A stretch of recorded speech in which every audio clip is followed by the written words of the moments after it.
So thank you. Just looked at the name. I have Yeah. them out on the front desk, so Oh. it's probably Chris's package.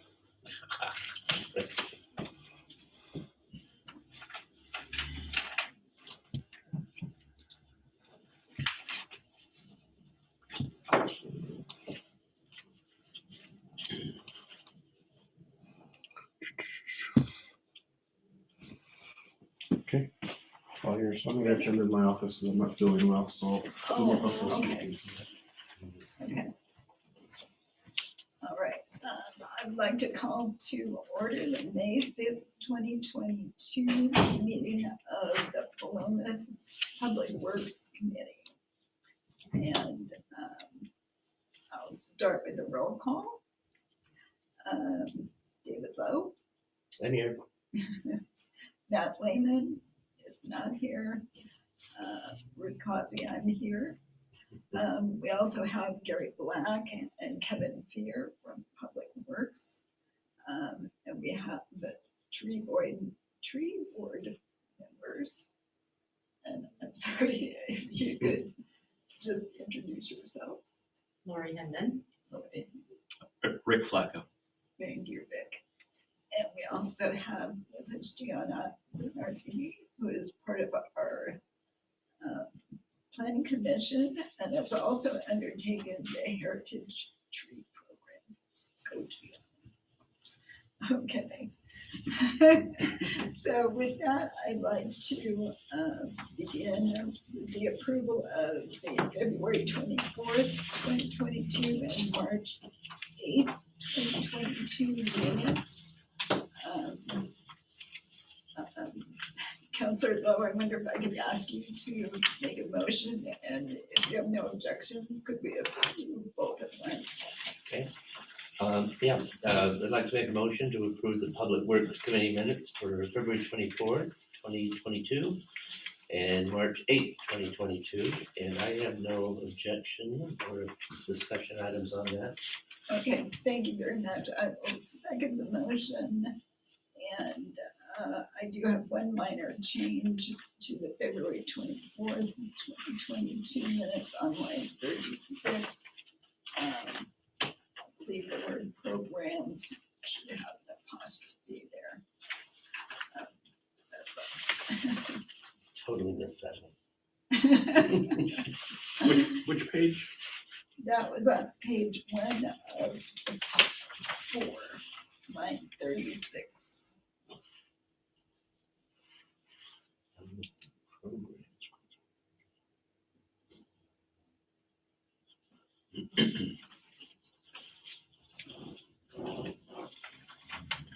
Okay, all in favor of approving the minutes as amended? Aye. Any, okay, motion carries unanimously. All right, with that, then, before we go on to other business, in order to respect the time commitments of our guests, I'd like to start with the Heritage Tree Program and turn that over to Gianna or Rick or. You mind? Chris is, Or I assume, Chris. I don't know if Chris wanted to. Well, I gather that Chris sort of took all of our comments and put them together into this draft.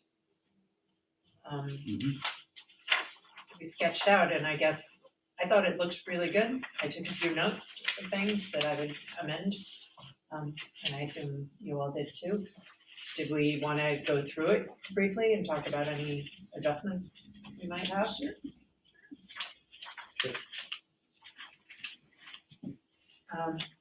For starters, that overview, that middle sentence, I just typed straight from someone else's thing. It's a little florid, but I like it. Is it too much?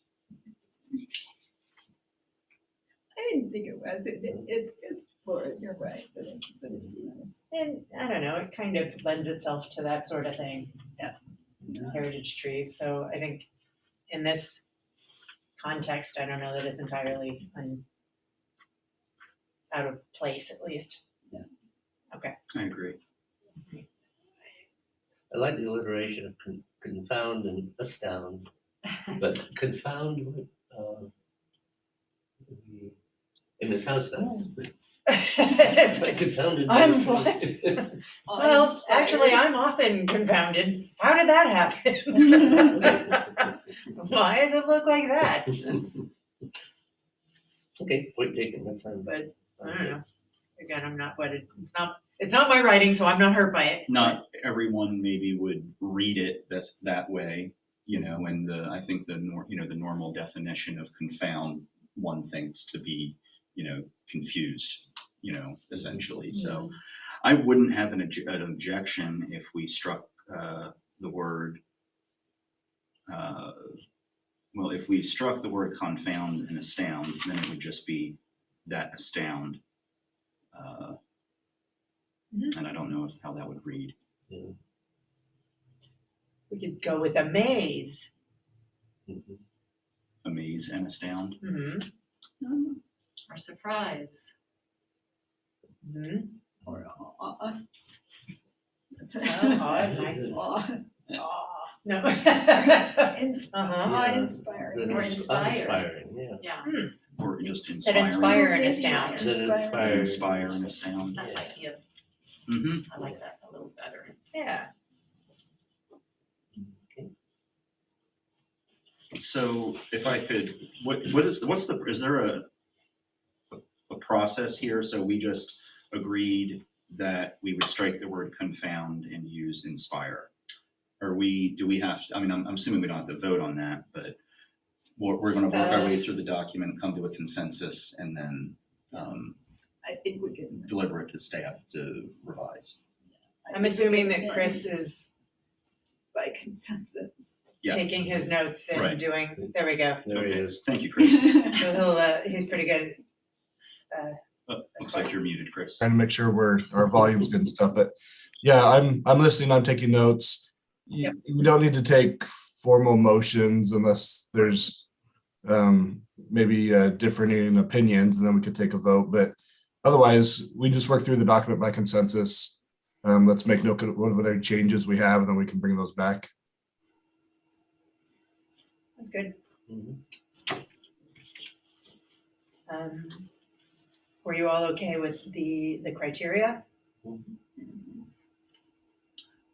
The items under specimen, Mhm. Exceptional is another one of those words that's really subject to interpretation. Mhm. Is there any clarity that you think might be needed there, or should we take it on a case-by-case basis when the applications are submitted? That's a great question. Like, yeah. And that's one of those things that I suspect will be that I would expect to be a sticking point. If someone is like, this tree is huge, and someone else is like, that's not so big. Well, it's Oregon's heritage trees Mhm. are primarily based on size. Mhm. So if someone identifies a tree that is exceptionally large, but is not as large as the heritage tree of that species in the state, that could serve as a benchmark. We're not going to find trees that are as large or larger than the heritage trees, but that doesn't mean that for our area, they're not significant trees. Exactly.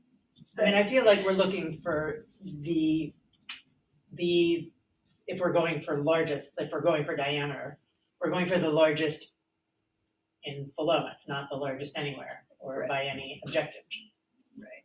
right? Mhm. Or I don't know, are we? That's right. I just had another point to make. So anyway, it says, must meet one or more of the following criteria. So if the only criteria we have would be specimen, and the only thing under specimen would be an exceptional size, then I think at that point, we're looking at, that's the only thing we're judging it on, exceptional size. What does that mean? And we, like you said, Ruth, Councilor Crosby, we then look at other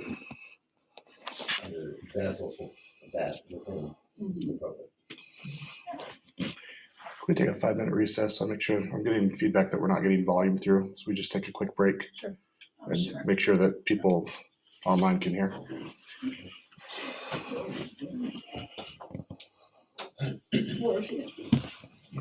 Thank you.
When my husband was in college. Really? Man of many talents. Wow. Oh my gosh. I Did he just prune him? was he a good? He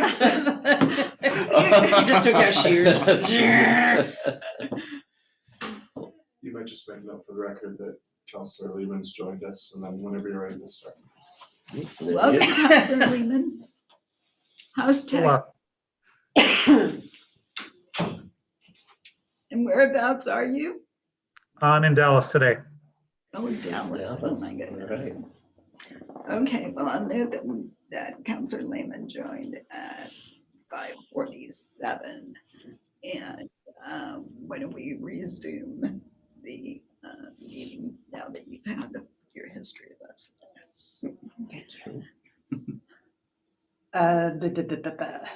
Okay, So where were we? We were discussing the criteria. criteria for heritage trees. Councilor Lehman, we're on the heritage tree program overview. Awesome, thanks.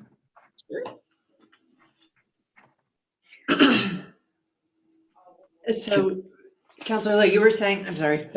Yeah, I was just gonna, suggest that maybe Councilor Lowe could start us over with your, with your Sure. comments and some others of audio. Okay, yeah, thank you.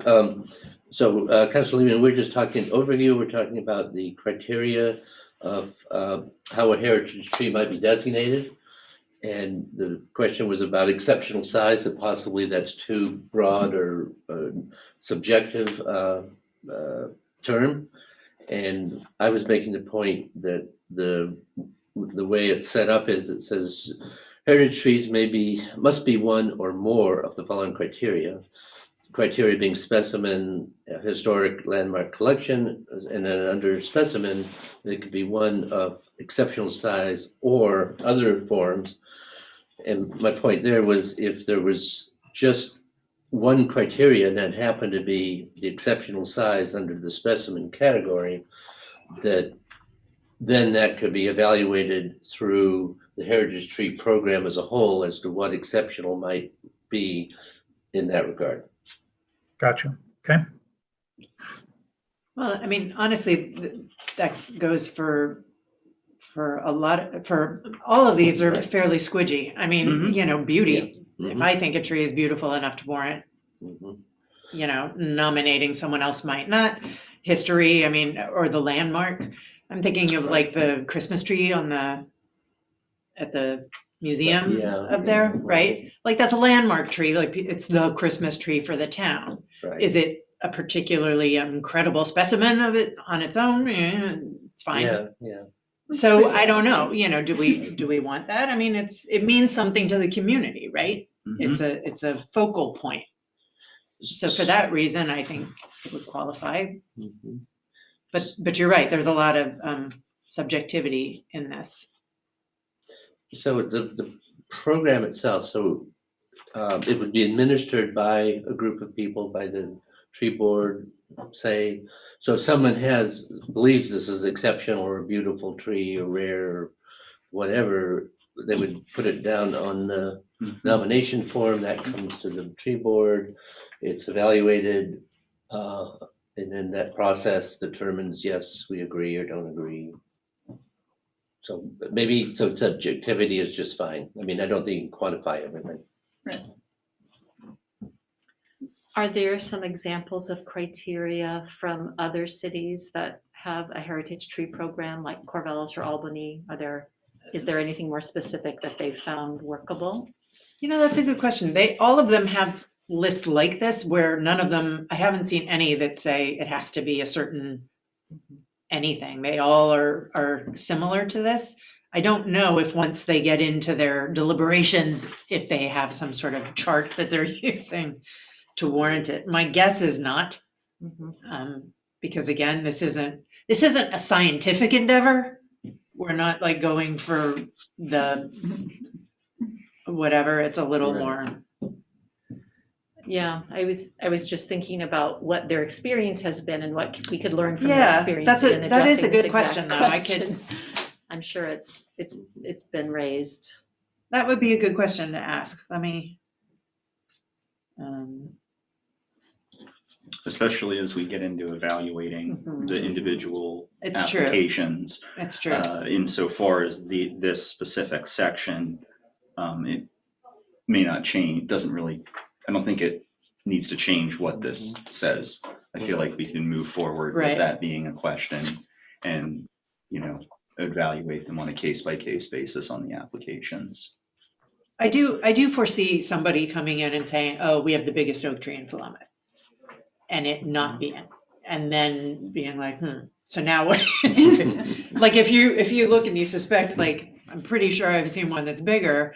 Do we then go out, measure the bigger tree, try to get that bigger tree in, and be like, sorry, you don't qualify? I mean, I don't, because at the same time, you don't want to be like, here's the biggest tree in Philomath if it's not. Mhm. So we do need to have a certain. Right. So Okay, I'm looking at the sorry. chair. I'm sorry. Chair, you Go want to ahead. recognize me? I Councilor have to be Bowe. recognized. So a question I meant for Public Works is, have there been any cataloging or any kind of identification of trees that might be rare or different or something like that? You know, already? Councilor, we've had a professor from Oregon State come over. He started some identification.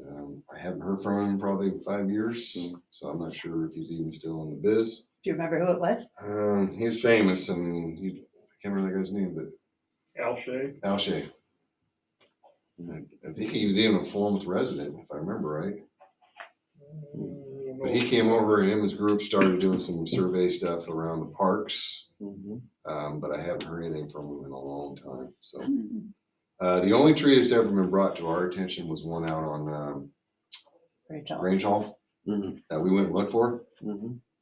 I mean, there's so many oaks around it that I don't know which one it is. Okay. It's not clearly identified. If somebody knows that, I'd love to see it. I just don't know which one it was because we found 5 or 6 of them. Elijah and I went out there and looked, and it could be that tree, but we don't sure which one it is. Yeah, I think it's the one Do you know where it's at? Yeah, Do you? it's a bearing tree. I'd surely love to hear which one it is. It looks terrible. I mean, which is how you know it's crazy old. I It mean, it's. confounded you. Is it by itself or? Yeah, it's right by a driveway. Okay. It's got I wrote down the address of it. Okay. Some other folks on Grange Hall Road, I was talking to them and they That's said, right, oh, I well, need that that tree there, it's information, supposed to be like the I said. biggest in the county, so. Oh, really? It's I think incredible. that's Carolyn Chilcott, Yep. who came to the public meeting, last meeting and testified. I think it's her tree. Okay. Oh, wow. I've been told it was Cheryl's tree. I don't know who Cheryl is, but yes. Carolyn from the river. Carolyn. Oh, yeah. I'm sorry, I Yeah, mean Carolyn Carolyn. River. Yeah. Okay. Because Brad Fugel asked me about it a few years ago. If I knew where it was at. And I'm like, I don't. And we tried to Yeah. find it. I'm not sure which one it was. I'll shoot you an email. Okay. But that, do you know, did Alshay, did he come at your invitation or did he want to do He this? came to us. He came to us. Do you remember what his interest was in it? I Or? think he was trying to get his class out to do some tree survey stuff. Hmm. And Oh. we never did get a report back or anything. All right. I met with him a couple times and he seemed pretty interested, but I never heard him follow up on it. So. Okay. Okay. That's a great idea, though.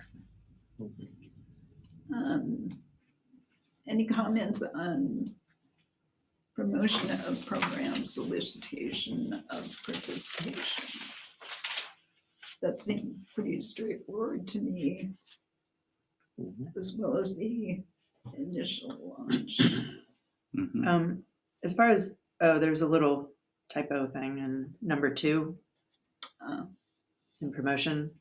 It should say third Tuesday of March in order for approvals to coincide with Arbor Day. Okay.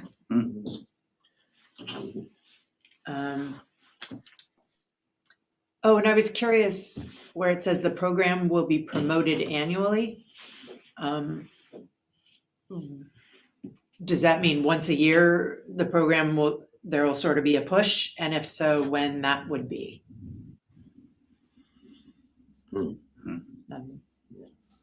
So my thoughts, I think I'm putting that in there was the program as in nominations for new trees, that would be done kind of annually. Obviously, we would take nominations whenever, but Mhm. when we get into maybe a month or so out from that due date, we would put some postings out there and put information out to nominate trees. Mhm. Okay, yeah, I like that whole, I like the bringing it in by the end of March. Mhm. That's a good idea. I don't know if this would apply or not, but, you know, the inclusivity committee, there's an interest on their part of looking at everything in terms of, are we omitting, or are we capturing everybody that, through whatever, the media forms that we have. So I'm not sure there's anything with this program applicable to that. I Consideration. think only with respect to the volunteers who might be included, to make sure that no one is excluded. Right. But as far as the media, I think it mentions all the various media that we use.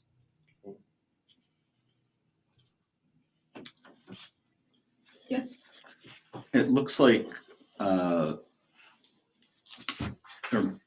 might be opportunity to also post in, say, the library.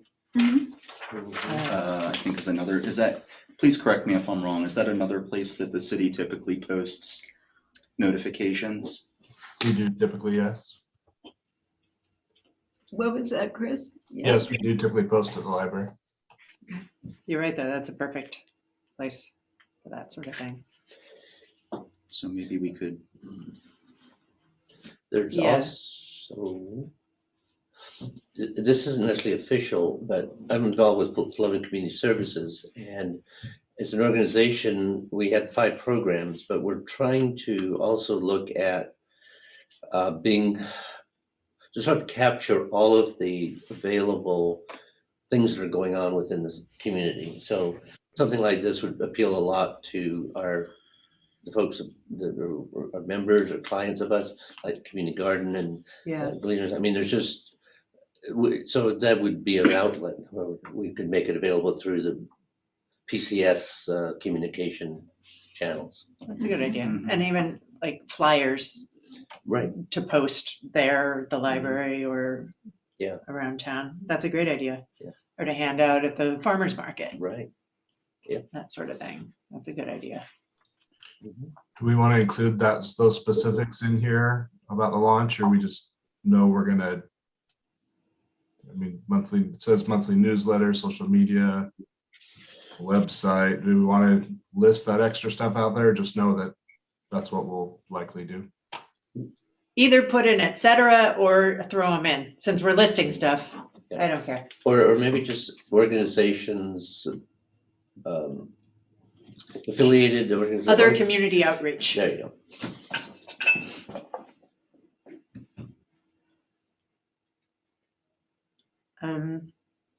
For number 3, the initial launch, where it talks about the volunteers. It says by soliciting volunteers for species verification and measurements and things. Mhm. If we're going to solicit volunteers, that means, do we need an application? Or who is soliciting these volunteers and who are they then approaching? Would this be? I would think it would be the tree board. Well, yeah, it says you'll be selected, they'll be selected by the tree board and Mhm. arborists. I mean, they can apply through the city as they would for any position. Yeah. Okay, so that's something that I guess is another thing that city staff is. Would that be like an online application, Chris, that? Or, In my mind, we'd probably promote at the same time we were promoting the event. We would also solicit for interested parties that wanted to serve on the selection committee. You could do that kind of at the same time. and then if they were interested, what do they do? Yeah. I'm saying, what's the process for acquiring our volunteers? Yeah, I would just see we'd have a application form similar we have for other Philomath committees. Okay. Okay. Yes. And again, sort of along those lines though, with inclusivity, there's been some discussion with other committees as to how we go about that in a safe Soliciting. environment Mhm. and doesn't offend anybody in any way. So we just want to be conscious of that, I guess. Yes, Inadvertently offend anybody.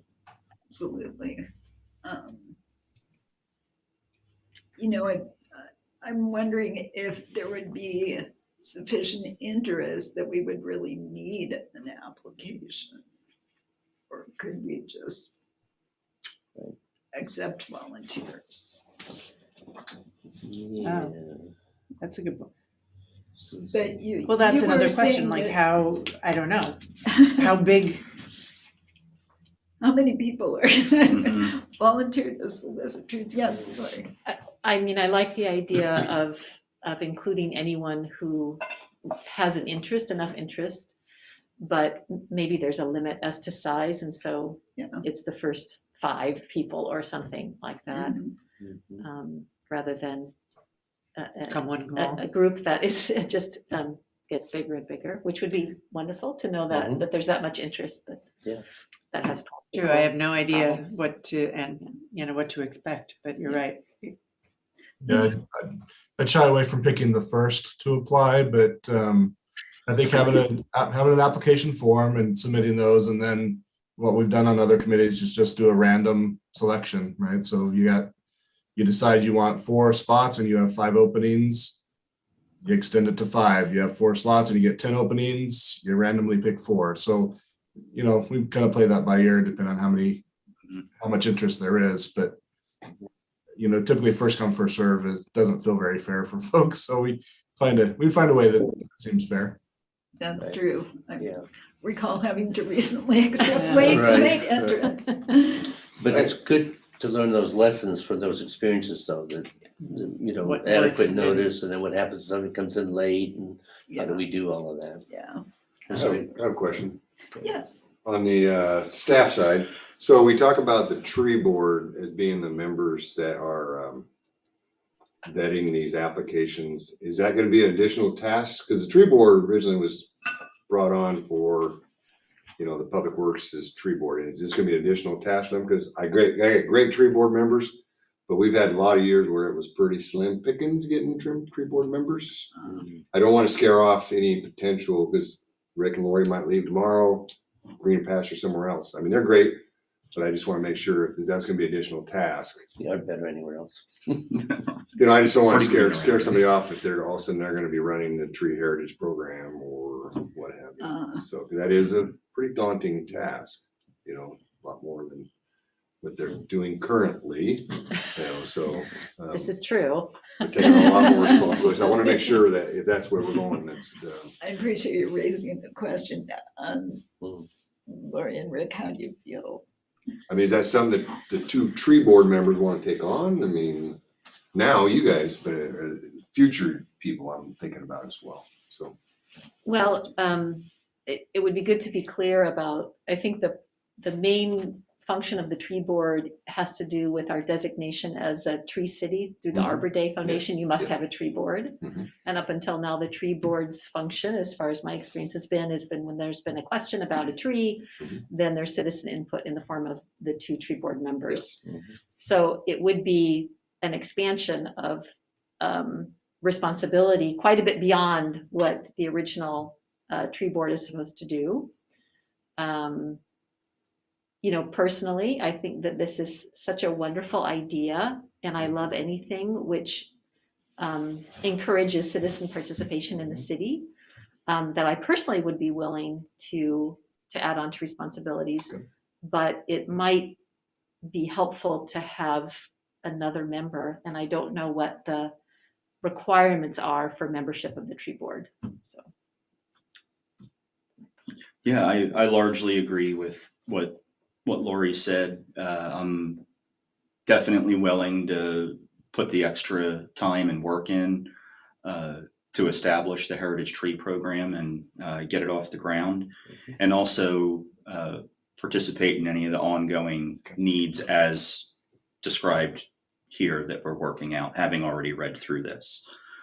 I think it's also notable that, you know, we're going to have an initial push once the Heritage Tree Program goes live. So there's going to be a high initial workload, and then once we get over that, I don't think the maintenance workload is going to be near as much. So I'm totally on board with it, and I think any future tree board member wouldn't necessarily have the time commitment that we will initially, that Lori and I, it sounds like, are willing to put in. So if you guys were walking off the street, hadn't been on the tree board, it wouldn't be something by all of a sudden said, oh, now you're the tree heritage chairs. No, that's true, because this definitely got foisted upon you without your consent. And I was going to say, I mean, if you understandably didn't want to take that on, then it would require the creation of a separate heritage tree. Yes, that's what I was kind of thinking too. So Um, we can combine them together. There's no problem with that. I just want to make sure that. It's more streamlined if this tree board can also administer this program. But I also think that Rick is right, that within 6 months, I think there will be almost nothing to do on an annual basis. As I pointed out, there's a limited number of trees. Once we picked them all, it's going to be a while before a new one comes due. So Thank goodness they grow so small. exactly. I mean, in all practical terms, this is going to be a task. It's almost an ad hoc committee, because this is going to be a task for us. And then from that point on, it'll be a pretty low maintenance endeavor, I would think. I would think so too. Mm-hmm. But you're right. And I do apologize for dumping something on your plate. And I appreciate your enthusiasm. If I may, if I was coming onto the tree board or looking to, I would look at this as a benefit. I think it's an incredibly cool program, I do and too. I would be happy to, as an applicant, I would be happy to help administer the program. And I think most would. I just wanted to make sure you guys knew what the ramifications are, I guess. Chris, I just want to ask, we're getting back to the document a little bit. We're kind of talking through number 7, so not to skip too far ahead, but it lists there that it'd be administered by 2 members of the tree board and at least 2 additional volunteers. Again, it could be more, but as you're talking through, how does the committee feel about it being limited to tree board members and additional volunteers as opposed to the entire Public Works Committee, which would include the tree board plus our 3 city council members plus additional volunteers? Is that group getting too big? Is there a need for the entire Public Works Committee to be on the tree board, or excuse me, on the Heritage Tree Committee? Or does the 2 tree board members and 2 plus volunteers seem sufficient? I would think the tree board members and the volunteers would suffice. I agree with that. Okay, Thumbs thumbs up. up for Councilor Neiman. So we'll leave number 7 as written then.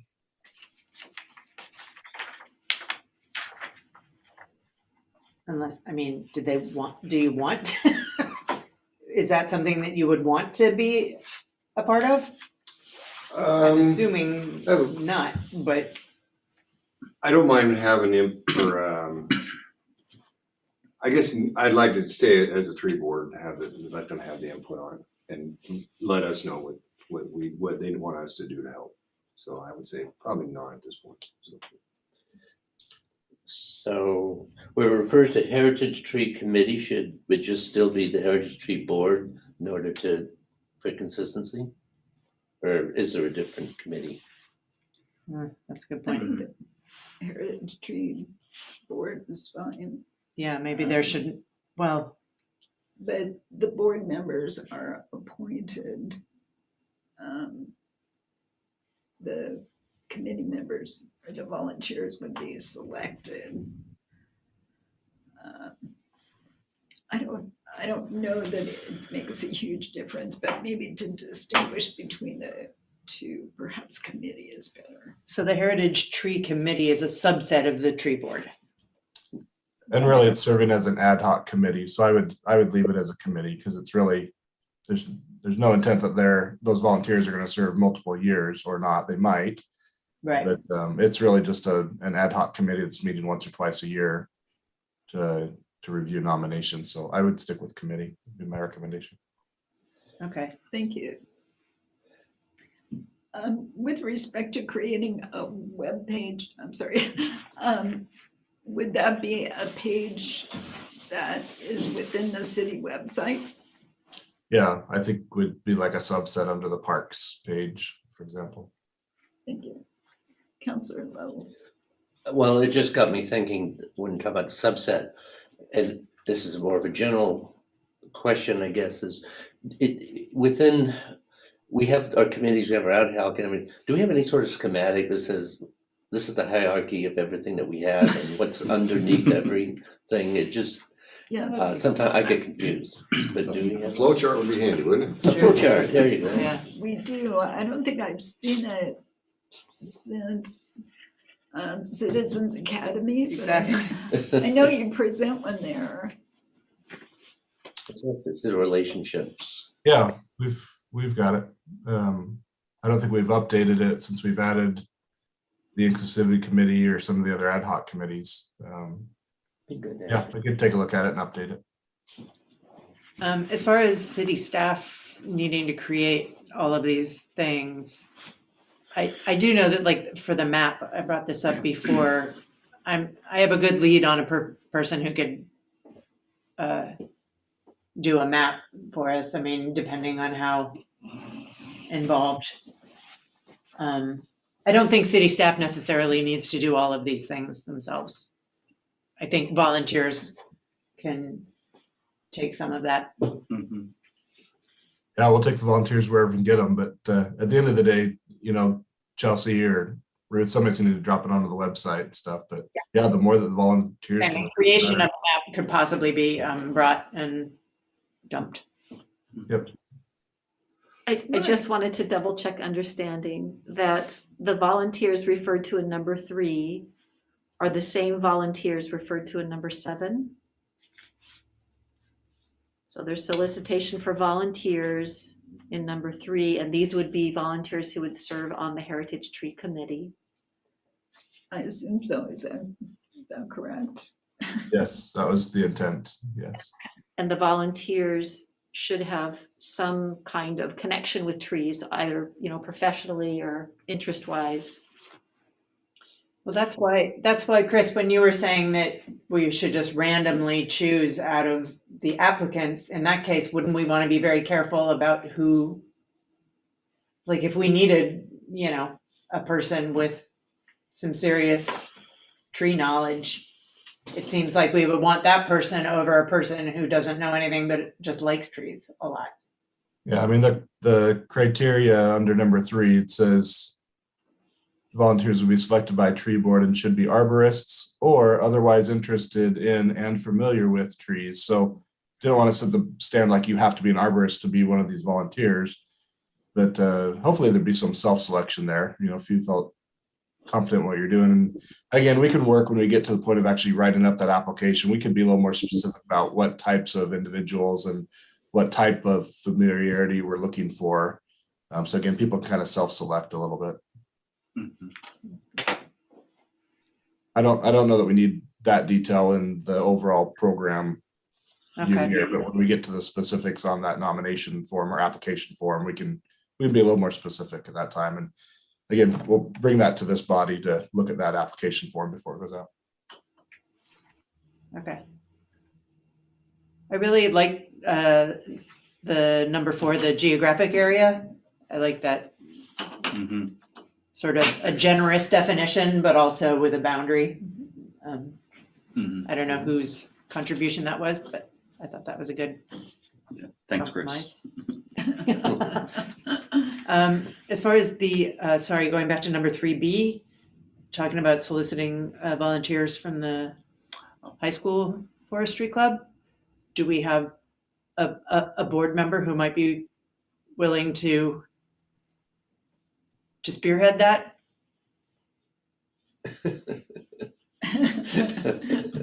Oh, I just had a question. No, I'm just kidding. I would be happy to, and I also have a question Okay. or a comment on that, on 3B. To Councilor Lowe's previous points of inclusivity, I think that we should probably, rework that phrasing a little bit to soliciting volunteers from the community and organizations such as the Philomath High School Forestry Club, as it allows for a bit broader of a net. Good point. Right. Well, that was right. That was getting the youth involvement, but you're right. So we can change that wording to 3B to encourage youth involvement by soliciting volunteers from the community and other organizations such as the Philomath High School Forestry Club. Yeah.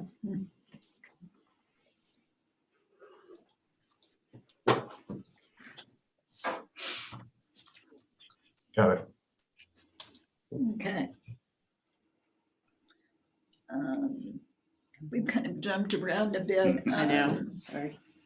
So for number 5, for trees on public and private property, this is a question I still had, which is for the heritage tree, for these trees, do they need to be accessible to the public?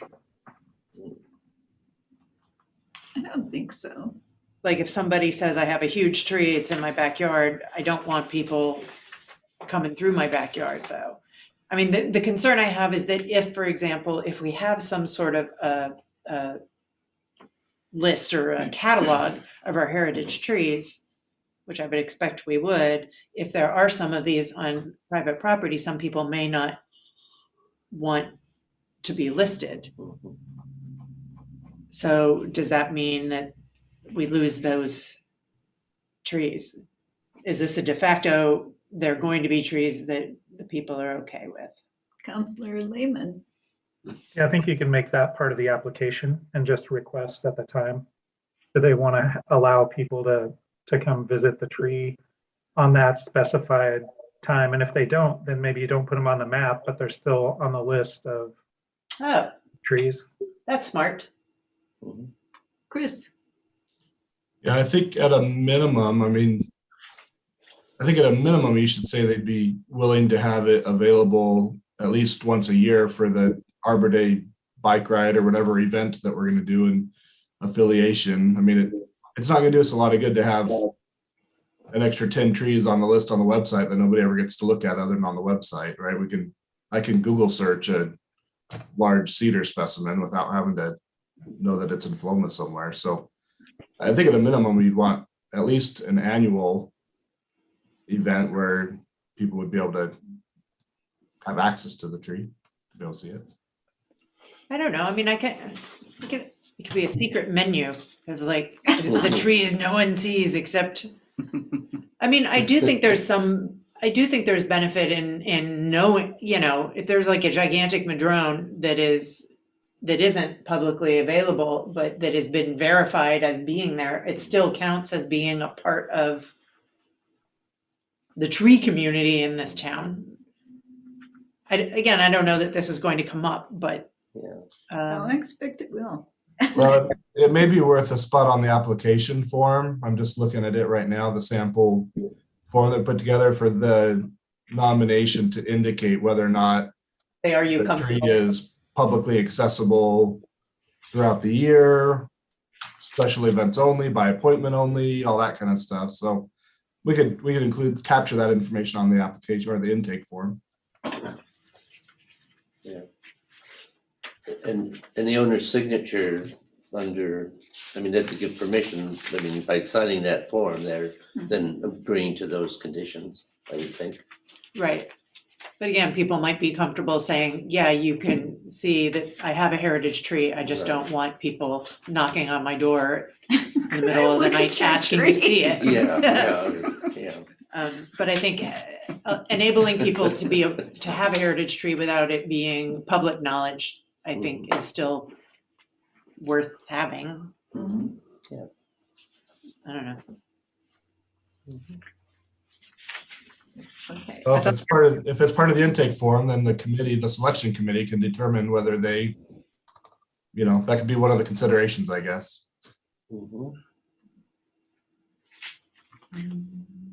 My only concern about the form itself is the approximate age, because I would have no idea how old a tree is.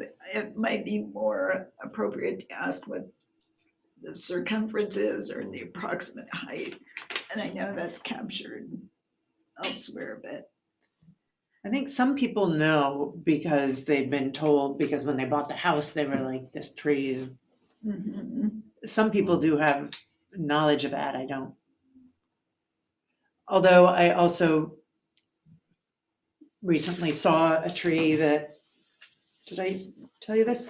It was on a real estate listing and they were like, oh, it has a 300-year-old tree in the front yard. And I was like, ding, ding, ding. So I found the realtor and I was like, tell me about that tree. How do you know that it's 300 years old? And he's like, oh, the arborist who worked on it told me. And I said, great, who is the arborist? And he told me, and I was like, I know that guy. And I called him and I was like, hey, that tree. And he's like, I never said that. He's like, that tree's not remotely 300 years old. He's like, it's a very cool tree, but it's not 300 years old. So, that did not take a whole lot of sleuthing on my part, but I was like, all right. See our future there. No problem. And it's not like you need extra sauce to sell your house today, I know. That's true. Well, if I told you which house it was, you would know why. That tree, that house did. Rick, I have questions. And can you estimate a tree's age by its size? You can approximate. It's more art than science. Okay.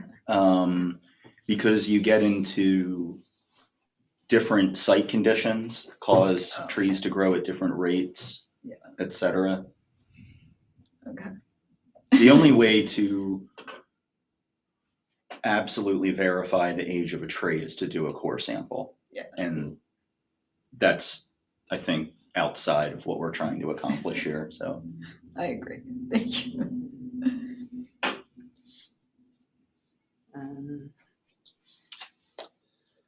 Anyway, I might suggest approximate age, circumference, something. I feel like it doesn't hurt to have that on the application in case they actually do know. Yeah. And I like that it says, tell us how you know. Yeah. Prove this. I mean, if we can get an accurate age, that if somebody can say how they know and that can be verified, that would be great. That's obviously, that's golden. But Yeah, I'm Yeah. also thinking there is, I think the most beautiful dogwood tree in town is on private property. And I have no idea how old it is. You know, it's maybe 40 feet high. It's a big Wow. tree. yeah. But Mhm. see, that's what I'm thinking of. It's like, I don't think about how old dogwoods are. Right. Yeah, but if it's like a tree that you're like, whoa. It is. When you see that it in counts. bloom, And it's probably in bloom now, right? Or getting close. getting close, yeah. Exactly. I think Councilor Kazi brings up a point that the tree board committee, or the tree board talked about a little bit with me when we met. And there was and correct me if I'm not saying this right, Laura and Rick, but there was an effort that whoever's nominating the tree, we wanted the owners to kind of be on them, right? They need to do the exploration, they need to do the background, they need to do the research, and they need to get that in the application or the nomination form when they submit it. But you know, what we didn't want to see was, oh, there's this really cool street on 19th Street and I'm submitting it. You go figure out why it's important and how old it is and what species, all, you know, we really want the owners to be on the person making the nomination, not on the committee. The committee is just evaluating it. They're not doing the research, doing all the background, measuring heights, any of that kind of stuff. So we really did want the owners to be on the person nominating, not the committee members. And so all this is kind of due diligence that we would expect to be done prior to receiving the nomination. Is that accurate on what the committee talked about? Yes. I think that's good. Yeah, I agree. So we talked about number 8 a little bit, and I don't know, we need to go into a lot of depth here other than the one comment from, I think it was Rick's comment, was I just put in the markers there, was to maybe find something more inclusive than just the bike ride. The bike ride's a great idea, but again, we don't need to iron that out here, but maybe suffice it to say it's just some type of annual celebration that could include a bike ride or other tour type event type, you know, things. I have an idea for that too, that you're right. We don't need to talk about that now, but you're right. We need something that doesn't require physical stamina. Mobility. Or mobility, yeah, exactly. It would be good to have just a self-guided tour, I think. So Exactly. Well, when we have the maps, when we Yes. have the map, then that's what that would be, like Yes. a walking tour that anyone can do. Okay. Right. Are we on number 9?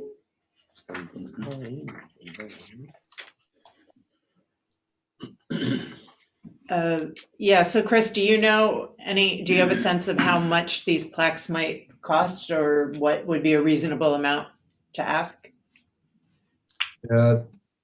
Depends a little bit on the size and how much information we want to have on them. I think $25 would get you, you know, City of Philomath, Heritage Tree Program, and maybe the name of the tree. I mean, a fairly small plaque if you want to do something more substantial. Depending on how you're going to mount it, that's going to cost extra as well. So that $25 is probably a minimum and it's gonna go up from there. But you think 25 is enough? We could, what do we need to do to figure out that amount? I mean, we don't want to do something and then end up with the city on the hook for more than that. Yeah, I think it'd be a conversation probably with like Jeff at Creative Graphic and just see, maybe get 2 examples. Here's a small one, here's a big one. Here's information to look at and get a cost from him. And I didn't take the time to talk to Jeff yet. What would this be made of? Good question. Rick? Again, you can do a metal, you can do, there's some really good, I don't know what it's called, like a fiber type board that is very weather resistant and it's pretty good stuff. You can get it multiple colors. I don't know. There's a lot of different options out there. It's really a matter of maybe the more important question is, what does the committee feel like a good dollar amount would be? Like, how much would people be willing to pay or want to pay to have some type of a identifier on the tree or near the tree? And maybe start with what that dollar amount is, and then we could go to Jeff and say, hey, for this much money, what would be the best option? Rick? I'd like to also just consider the option of maybe removing the dollar amount altogether, because that's something that can change pretty significantly, perhaps over time, depending on the materials. In the recent lumber shortages, if that plaque was made out of OSB, it could have been $125 if it for a chunk, 9 by 13. So just something to consider. Prices fluctuate quite a bit. So just say that the owner is responsible for paying for the plaque if they want one, and then we give them and tell them how much that would be based on market value. So they wouldn't have to have a plaque, a heritage tree. David? So again, thinking about inclusivity, so if you have, with vision, we don't have someone that's able to read in Braille, having that installed on the plaque. That should be doable, I would think. And then, well, placement, height. Yes. Whatever the height level should be. Mhm. And then maybe people that would like to experience it, but they don't have the mobility, or, it's not ADA compliant all over the place. And so maybe there's some sort of video presentation that could be made or recorded and That would be part of the map voiceover. Yeah. thing. Mhm. Again, trying to reach Yeah. as many people of different abilities as possible. Mhm. Also, for someone who didn't feel like they could afford to pay for a plaque. That's what I was Right. thinking. I was going to say. It also seems kind of weird to have some have plaques and some not. Mhm. Like I kind of feel like, I don't know. I mean, for consistency's sake, if it's It would be nice to if it's identify visible them. from a public place, if it's Yeah. visible from the sidewalk, from a place It where would- people would walk by, it would be nice to have. But obviously, there's no point in having a plaque in someone's backyard. But Right. If you could put it on their fence. maybe, yeah. Yeah, I was just wondering if the distinction step between public on public property versus private property, that maybe public property, yeah, there's this way you do it, but maybe different for private. Mhm. Well, that could be. We could just do them in the public and not have them on the private ones. There is a certificate that can be given to the private folks Yeah. if they want it. Mhm. Yeah, you have the recognition, yeah. So, The plaque on the private property didn't make sense to me because the tree could be anywhere on the property. And where do you put a plaque? If you walk through, say, an arboretum Mhm. or a botanical garden, the plaques are there, but Right. they're kind of hard to see anyway. So, maybe if it's on private property, the owners have the right to have a plaque that says this is part of the heritage tree program, but it's not required and they would have to pay for it themselves. Oh, that makes But sense. I think that in terms of any publication that gives the public access to the trees could have like, you know, a QR code where they could access other information about the tree, which wouldn't be physically present on the tree. It would be part of the promotional material. Right. And that would, Smart. and that would, This that would one. help with access. Yeah. But I Good. think the plaques are not very practical Yeah. in most cases. But I don't know. Well, I feel like that solves a lot of problems too. Mhm. If the city is willing to pay for the ones on the public ones, and then those could be consistent, both in their location and in their form. And they could be cheap.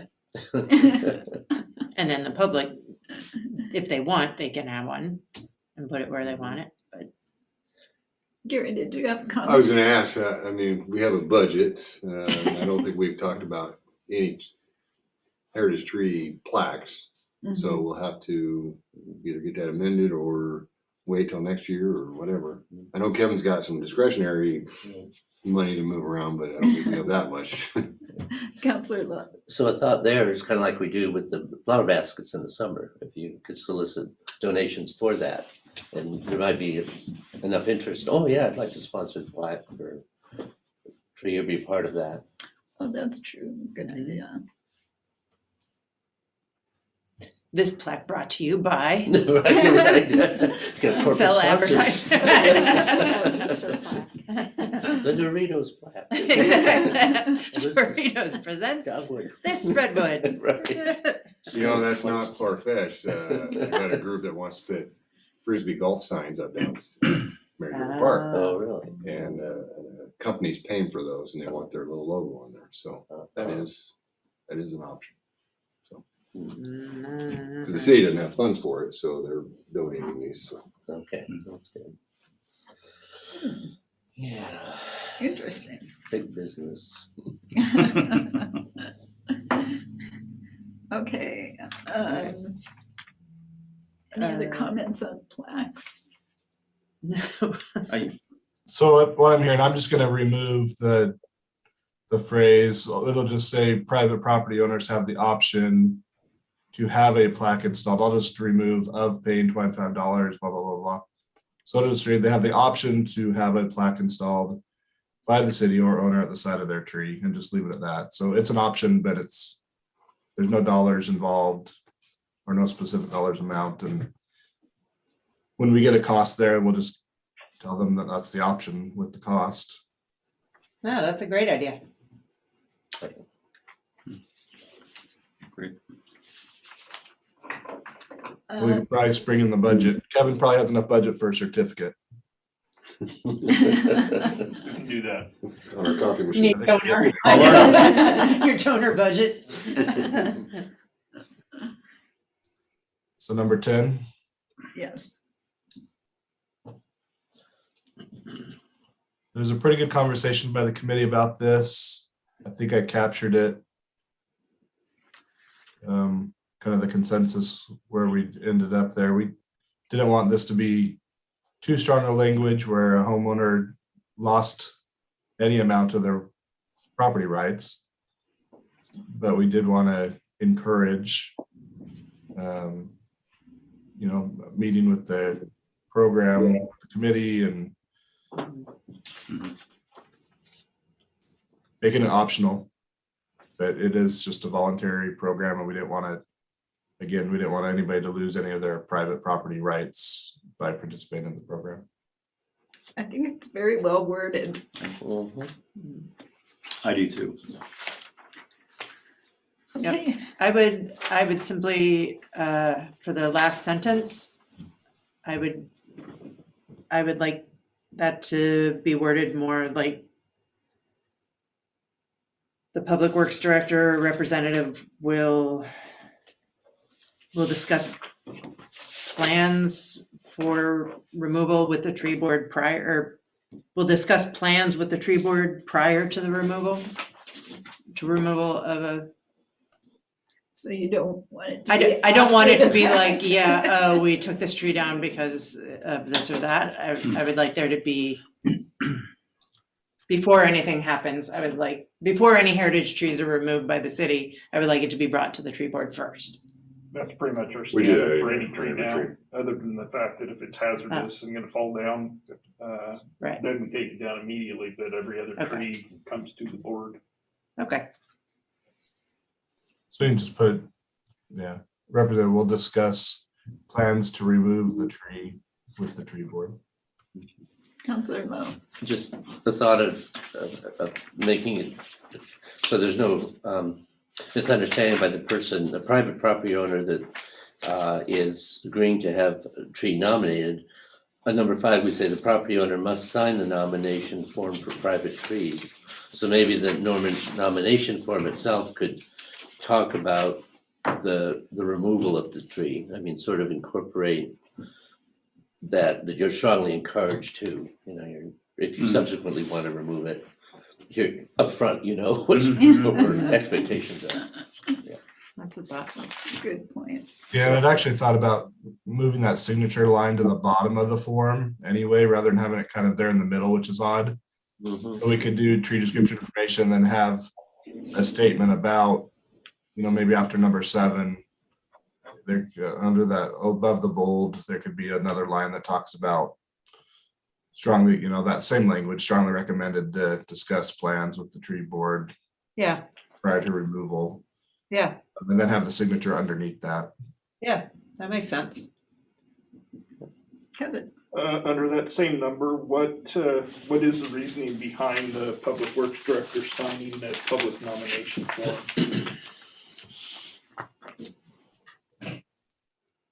Oh. What would the criteria be? I mean, if I don't sign it, then I'm making the decision of whether or not it's a heritage tree or not. If I do, I'm deciding whether or not the tree committee gets to see it. Well, if it's on public property, I mean, you'd be the one to determine public accessibility to it or not, or, I envision that either you or Gary or, somebody at Public Works is gonna want to nominate the tree, or more likely, or just as likely, a member of the public is gonna pitch the idea to you and say, hey, what about this tree? We want to nominate this tree as a heritage tree program, into the heritage program. They may agree to all the legwork, but I still would want to have your buy-off representing the city that it's okay to include that tree in the program. Again, there may be issues with accessibility to it. We may have plans to cut it down within the next year or two. There's any number of things that I think we'd want your sign off on it before it got submitted to the program. Okay. You're only talking public trees, right, not private ones. Public trees, yep. So on a tree on public property, accessibility, we wouldn't necessarily keep somebody out, would we? Or say, no, you can't have it because you can't get to it. It still would be considered a heritage tree. What about? Right, I think we'd want to know for going into the website and everything else, whether to tell people they had access to it or they didn't. So we just need to know. What if we had something like at the reservoir or the water plant that's locked gate or something? We don't have any trees Well, I know we that don't, are in but there. they might be nominated. I can see that being a restricted access. Because I don't want people walking in the water plant in the middle of the day.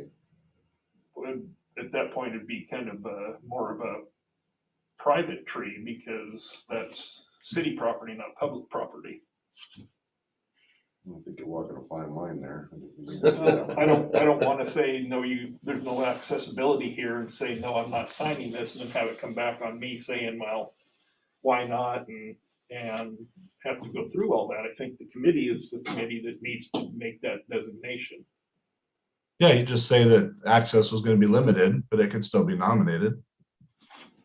We've talked about, we have trees nominated that there wasn't public access to get to, but then the committee would just have to determine if it was a significant enough tree to include it or not, even if the public wasn't gonna be able to have access to see it. So It wouldn't be on you. The only real reason to have you sign is because we want the owner to sign if it's on private property. We want somebody from the city to sign it if it's on public property, and that's somebody new. Because I didn't want it to be me.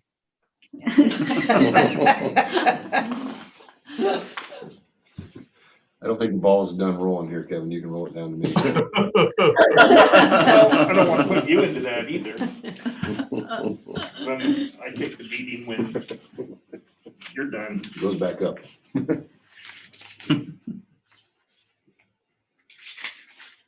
Okay, So, I'm sorry. yes, Kevin. On the nomination form, then there's not really a place that says, I'm not gonna sign this because, or I will sign this, but this is, these issues need to be taken into account. I don't think you would sign it until the tree board and their members, the volunteers, vet this tree. But you have to sign the nomination form. You sign and they before it don't gets get submitted. there until it's nominated, that's what I'm saying. That does seem kind of backwards. It should be vetted before. Well, I think it comes to if there's a sheet added to this or something that a homeowner can say, yeah, I want it. There's not really any place either for a homeowner to say, yeah, I have a heritage tree, but I have access. They can come every Saturday, or they can look over the fence or whatever. There's not really anything that gives you any indication of how they're gonna make that work, just as there isn't anything that, there's not really a location to say, I'm not signing this because the ground's unstable around this tree and you have to take a narrow trail to get to it and it's just way too hazardous, or whatever the case may be. But I don't know. Chris, could- Whatever the committee decides on, Could we shorten the noteworthy features and include a space for comments, additional comments? Yeah, we already talked about adding information about if the tree is accessible to the public and how often and all that type of information. So we can capture that for sure. Okay. And then we could add a additional number 8 or whatever for, any additional comments the committee should be aware of or something. It's nice that this is concisely on one page, but it might need to be a 2-pager or a front and backer. Yep. Saves trees by having a front and back.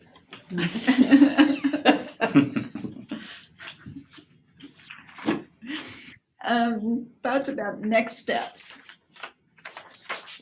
I guess we need to see a final version. Let's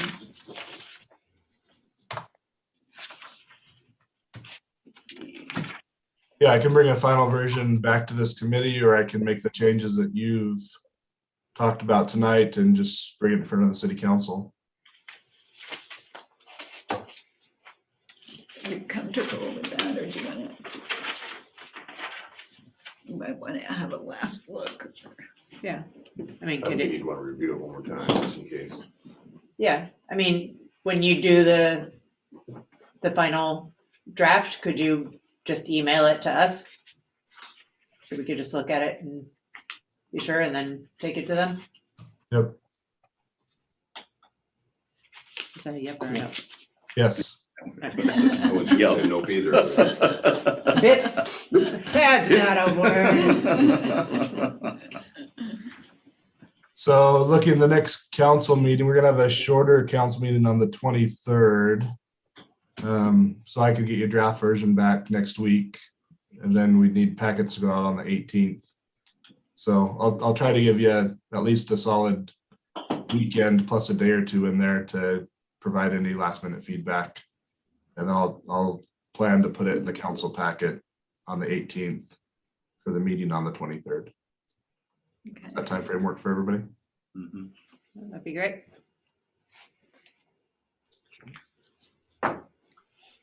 Oh, yes. I just wanted to take a minute to thank the city staff for the work that you've put into editing the document, and the support that you've given the tree board. Thank you, Gianna, for your passion in bringing the initial draft. All around, it's really appreciated.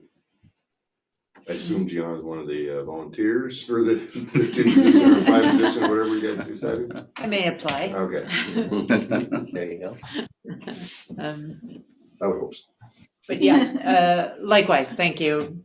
Thank you, Chris. Thank you in advance, Ruth Post. Sorry. Thanks to all of you. Kevin, sorry. Thank you. Sorry.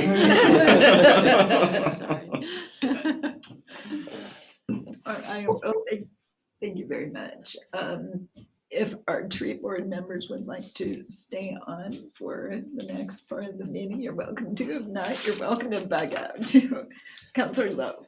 Yeah, Council President, I just thought of this, but I was thinking in relation to this bioswale and trees there, I think it might be helpful if we could ask the tree board to stay for that discussion. Oh, very good. Do you mind staying a few minutes? Be happy to. Okay. I'm interested in this, so I'm going to sit over there. I'm officially out. Alrighty, I did put together a list of items for discussion. Just, I know that not all of you will be able to see this, but just for your information, these are the heritage trees in Oregon. Wow. And if you click on each one, it will take you to a description of the tree, you know, what they know about it, who it belongs to, if it's on private property. But it's quite interesting. Awesome. Yeah.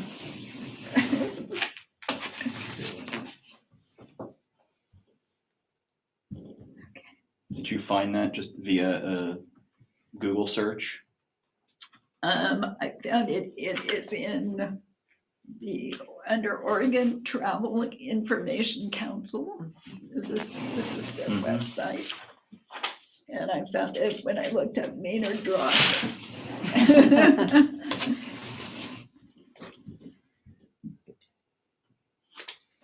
Okay. Makes me wonder how many heritage trees we'll end up with.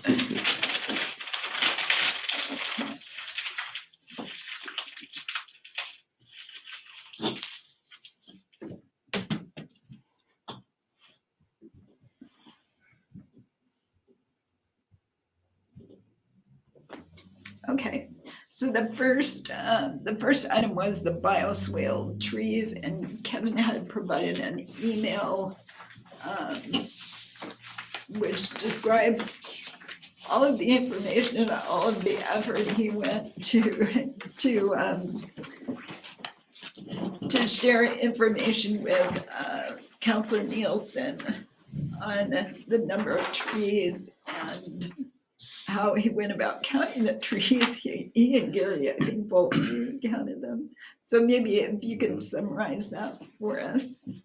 You counted, do you wanna say what your First of all, Kevin and I sat down, we figured out what the criteria was. We used 2 to a 6 inch tree, because 2 to 2.5 is our criteria for street trees. So we use that kind of as our baseline. And then I added 6 to 12, and then anything above a 12-inch tree. Kevin gave me the area that was in question. I went down and counted those, counted each individual. There were a lot of what we would call scrub trees, basically ditch trees that would probably get cleaned out with any kind of type of ditch work anyway. I can't remember exact numbers. They were quite a way off from what was original count from the ODOT representative. I think he counted every single, what I was considering a scrub tree type situation. He was counting all those. So was some difference. You know, some of the bigger ones that he identified, the 12 inches above, I think our numbers were within like 2 or 3. So they were pretty close. you had 40 and Dennis had 37. And I also had one of my other employees who happened to be there with me. He counted after I did. So we come up with pretty much the same numbers as part of that. So. ODOT's standard for counting is 6 and above and 6 and below, so, Mhm. I see. and as Gary put it, there was several, what was it, how was it you put that there? There'd be like one clump of, 1 inch. Do you count that as 20, or do you count that as 1, or do you not count it at all? So, we had to look at that as a criteria, because what that was is a tree probably broke off, and now it's got 20 suckers off of it. We don't plant those, we usually plant a single tree. We can maintain those, but usually we plant one single tree. Mhm. So So, in light of the discussion of heritage trees, to your knowledge, given this is a schematic we have of this bioswale, would there be any tree in there that might qualify at all towards a heritage tree? Not knowing all the criteria we're gonna look at, there were a couple trees that could consider the exceptional. I mean, if it's, to me, I thought they were beautiful trees.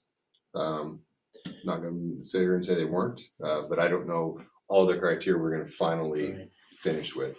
There was 2 or 3, I think they're larger oak trees in there that were really, really nice.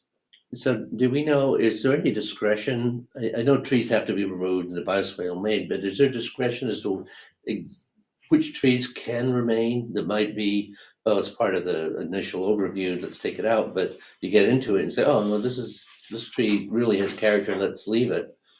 Do you know about that? I don't know if Kevin, you got an answer on that one? I mean, how are they just clear cutting everything, or are they gonna try to work around certain trees, or? They've got the footprint of the bioswale laid out.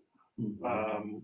I think to try to save a tree with the slopes on the bioswale itself would probably bring it into a hazardous tree area by, removing too much soil on the sides of it, if they tried that. Okay. But if you had a really established tree, wouldn't the roots be dug deep enough that any kind of, I don't know, I don't know that much about trees, other than I like them. I think the footprint on that would weaken the roots behind it, because Okay. the ditch is this wide and the tree was like right on the edge of the bank. If you took another 20 feet on the backside of it, it's definitely gonna take away the stability of that tree. Okay. So that question aside, so another thought I have is that there's been discussion at the council level about, wow, these are a lot of trees removed. We use the Murray Smith number, and then what you've done here makes a lot of sense. And this is all part of the Mary's River, the park and all. But then I'm thinking, well, in the great scheme of things, the entire park, even if you did take out 94 trees or whatever, there's still so many more trees in the park that aren't coming out that are there. So, and we're going to replant trees here. So, and the benefit for the bioswale, in my mind anyway, is such that it's for what the little really that you're taking out is not. You don't want to take anything out, but like you said, there's trimming and everything anyhow. So the trade-off, I guess, if you will, is the bioswale and what it will accomplish. And given the fact that there's so many more trees that aren't going to be touched, is reasonable. I think the other point that has not been made at the council meetings is that the bioswale is a state requirement. Right. To clean the stormwaters. So we have to put it somewhere. And there's been quite a bit of contention about where it should be. But I know, looking at one of the other suggested locations with the other side of the park, bordering Skirvin Park, but that area is so much more densely wooded than the Nunn Street side. I would think you would have to take out far more trees to put it there. And I'm not sure what other sites were considered, but obviously since it's going to be a depression, you don't want to put it in the middle of the park so people fall in it or fall over it or whatever. I did want to ask Kevin, is this presentation on the city website somewhere? I don't know if it is or not. It's the one that was presented to council a month ago. Yeah, I think. well, I think So I it was, don't know if it's on the website or not. Small version of that. Chris, do you know? Yeah, it was included with the council packet, so it's on there under the agenda for the city council meeting. I think that was the, I forget the meeting date, sorry, but it's there. I don't know that we have it on there separately under like the streetscape project page or anything like that. Okay. I may follow up with you on that because I've looked for it 2 or 3 times and I cannot find it. So hopefully I'm looking at the wrong meeting, but anyway, it would be helpful to see that. Councilor Lowe. I was just wondering if the tree board members have thoughts on this. Of the bioswale and the tree removal and, yes. Thanks. My understanding was that the city was past the point of changing the location of the bioswale, the design of it. So knowing that, the trees listed, counted by Gary and Dennis, are the ones that have been told to us that need to be removed. There's been some conference there. Okay. They're in that footprint. So this to me, this discussion seems more like a sort of a presentation of facts rather than something that we're actually trying to arrive at a conclusion. Is that true? I would think so. Yes. Okay. Yes. We've at various meetings, the number of trees to be removed has varied significantly. I see. And it changes with every meeting. I see. So- I gathered that by reading through some of the correspondence. Yeah. Yes. And I think the more information I get about this from myself personally, the more comfortable I am with this location and what's being done. It's the engineer's recommendation, and I have not heard about a better alternative. Kevin? I'm not a big advocate of removing trees for anything unless they're diseased or become a hazard. Although trees are a renewable resource, and to move that ditch has been draining there. I found pipes on one of our 52 maps that go there. So it's been, who knows how long that all this section of Philomath has been draining down that same ditch.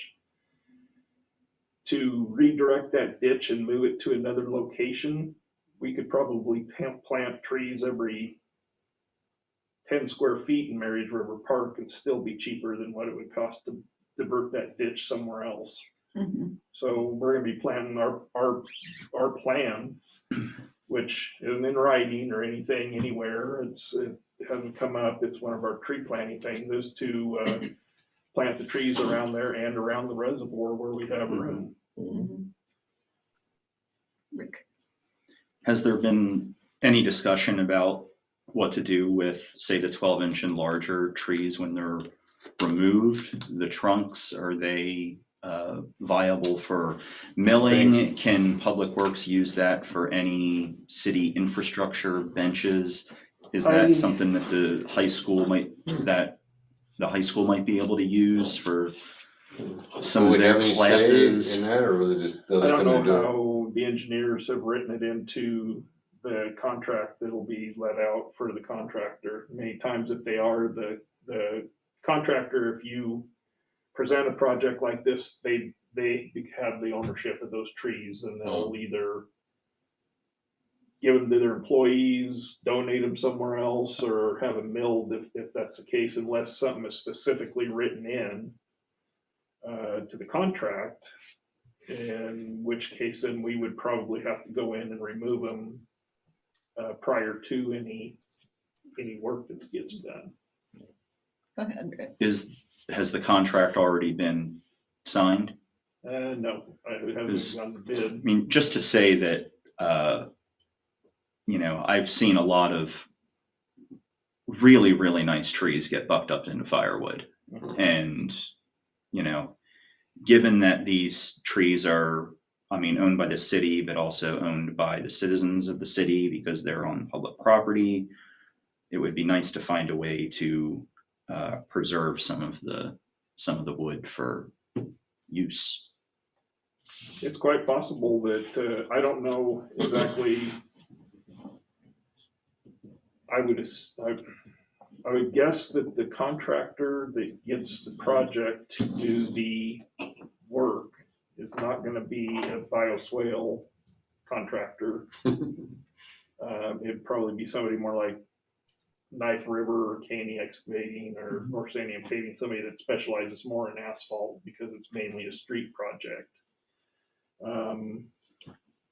So they'll probably have a subcontractor that would be building that portion of it.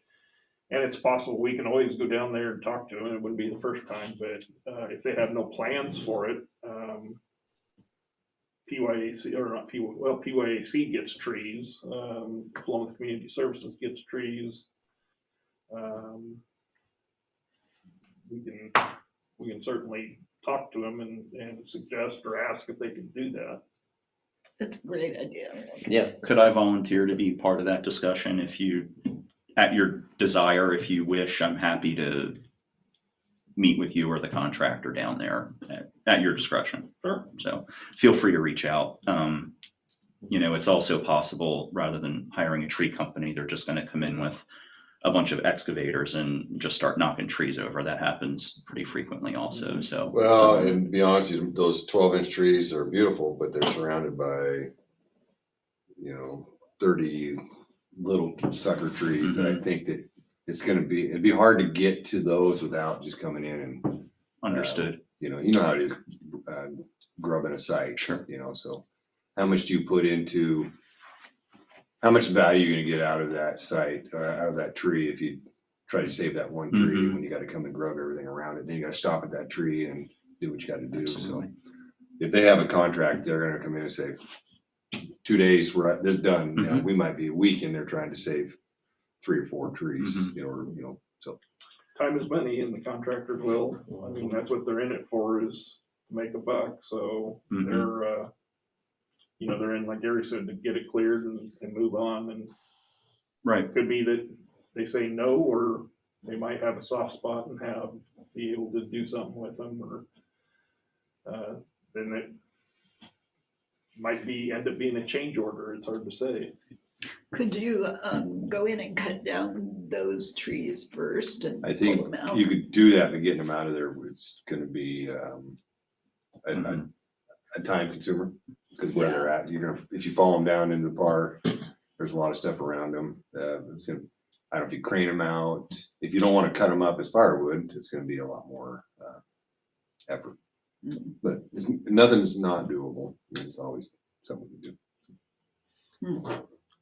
well, I appreciate Rick's offer to do that. I think I whatever think we, that's great. Yeah, I think we should definitely explore it, and Thank you, hopefully Rick. there's a way to We'll reach out do to it. you once we Please, find thank out you. what's going on with them. that'd be good. Okay. Let's see. So the next item was Another tree issue. another tree, the running track trees. I almost put running trees, but no, that doesn't sound right. These are near the track, the high school track. Yeah, Cross-track. yeah. I had brought up the issue because when this was first proposed, putting the pump station, the new pump station, We to the, decommissioned the pump. The station, decommissioned put, gravity sewer lines in. yeah. So it was along Chapel Drive, and then the school has a track that runs out kind of parallel to Chapel Drive. But there were these trees that were that were lining the road, I guess, and in order to do the decommissioning and so on, those had to be taken out with the understanding that new ones would be planted that the school district approved of. So I don't remember quite the type, but they were put in, but then a number of them apparently died or aren't doing well. And when I've gone by, and I've heard from other citizens that what's going on, this is kind of yucky. So I just brought it up again, and you'd sent an email. So can you just give us an update? Oh, I guess. Gary talked to him Yeah. today, I think, didn't you? The other day. So they're Western red cedars. We all know in the last couple of years, we've been hit by fires. Our city arborist has reached out to multiple nurseries to try to find these cedar trees, and he has not had any luck of any substantial size, because the school wanted 7 to 8 footers, 6 to 8 footers, something like that, to be already established trees. We were having a difficulty finding those. He has come up with some other options. I've reached out to the school district, trying to set up a meeting. The school district is dealing with some other issues right now. I think this might be low on their priority. They have a sewer issue they're dealing with. It's a big one. So I talked to Joey, and he said, yep, he was going to reach out to the superintendent and try to set up a time for us to meet with him. We planned originally, I think it was 52 trees. I think we lost probably 50% of them. So, and it was quickly. I mean, We didn't try what we were warned we'd lose. yeah, and they told us you're going to lose 25 to 50% just because of the way they are. So Size.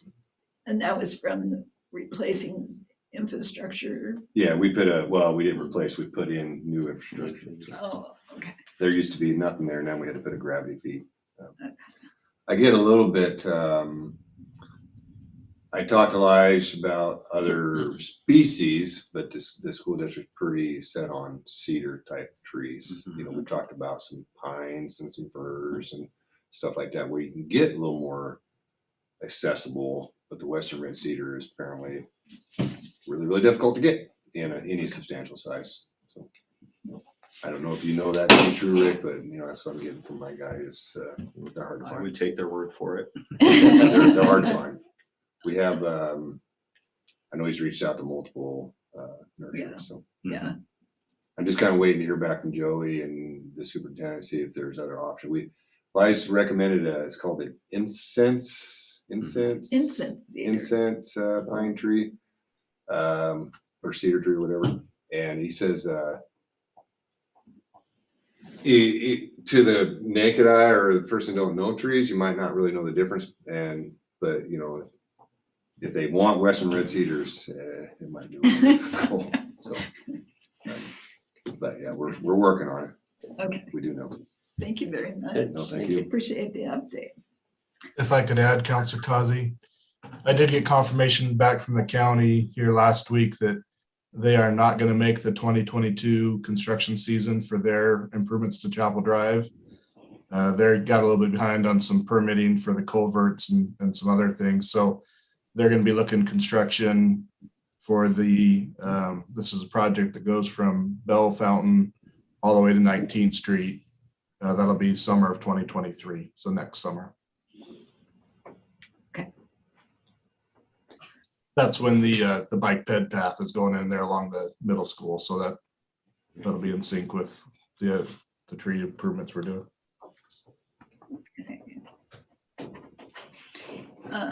As I mentioned earlier, if you want to stay on, you're more than welcome. I think that's our last tree item, but I can't guarantee that. If something else comes up, you know how to get a hold of us. Thank you very much. Thank you so much. Thank you, counselors. Thanks, everyone. Thanks, guys. See you later. Thank you. Okay, the next item was the potential water leak, and I think this has been resolved, so I don't know that we need to spend any time on it. Although in your email you described something flood plate? It was one of the older meters that we're no longer using. There's a freeze plate on the bottom of this meter. It's designed when it freezes to to break away if the meter should freeze, instead of damaging the internal workings of the meter, it pops a plate. Oh, And that's what it was it must have froze over the winter because it's shut off during the winter time or after the irrigation season. So it probably froze during the winter and got turned back on and they actually turned it on to test their backflow device and found it leaking. So it just basically changed the meter out. okay. Thank you. Thanks. Wynn learns fascinating things here about Public Works. Okay, the next item is the US DOT SS4A grants. And Chris, I think this is a question for you. Are we going to be pursuing those grants? So I've looked at this. There's a couple of items in our transportation system plan. There's a few priorities there that might fit. They haven't opened it up yet. So I need to do some more. I need to do some more looking at it. There are matching funds that are required, and we don't have anything budgeted or anything identified in the CIP. So it may be something. If we were to move forward, it'd be a little bit of a lift, and we're pretty busy right now. We've got a lot of big projects, so I'm reluctant to take on a new project just because there's funding available, but I hate to turn down funding as well. In my read on this, it's going to be pretty competitive. So I don't know. Again, I hate to put a lot of time and effort into an application for another project that we really don't have time to take on right now. Counselor Lehman? Yeah, it seems like in dealing with like Campo and the transportation commissions and things like that, the anticipation is that most of these funding opportunities are going to be highly competitive, and having something shovel ready is going to be a super priority. So I think if we're going to make up projects to use to chase money, I don't think we're going to be successful in getting the money anyway. So it definitely should be a priority to focus on already identified projects. And if there are grants to support those, I think that makes sense. But I don't know if it makes sense to try and find projects that would allow us to access some other money, if that makes sense what I'm saying. Counselor Lowe? Yeah, I agree with you both. I did a little bit of, we had an invitation that came to counselors for a webinar put on by Department of Transportation, and I took advantage of that and listened to this on Monday. It was a 2-hour webinar going over what this is. So I have a little bit of information I could convey on this. So this SS4A is Safe Streets and Roads for All. It's an initiative, it's all this federal government stuff, but they have the funding as a result of the federal legislation passed last year. So it's a grant possibility. It's $1 billion each year, annual funding from 2022 to 2026. So it's not just limited to 1 year. For any one state, I believe it's $150 million for this allocated per state, which is 15% of this 1 billion is available. Might have that a little bit mixed up, but there is that kind of qualification. The thing that appealed to me was we're talking a lot about streets. We're talking about 11th Street Road District, 9th Street, safety issues. We're told we understand that, yeah, we have the city, but we have Benton County for 9th Street. It requires a partnership. This particular granting process encourages this sort of cooperation among jurisdictions. So in that respect, we're kind of like, well, that's good. There's a lot about safety and helping mitigate or prevent accidents, deaths.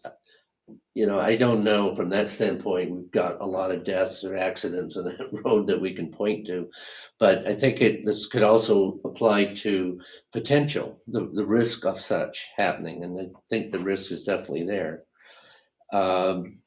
There's actually 2 parts to this grant process. one is through an action plan, basically to develop kind of like a big feasibility study, I think, just a plan to say this is even something we want to do. And then there's an implementation part of a grant.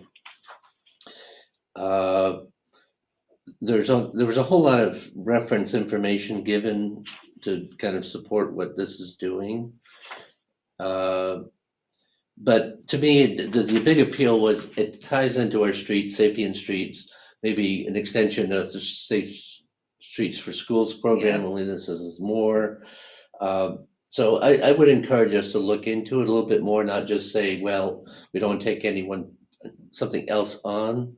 But I think if it could somehow dovetail with what we're already talking about, what's in our strategic plan, if there was some relevancy there, and it may not be at all, but I think it's something that has possibilities and could be worthy of a little bit of effort just to look into it a little bit further.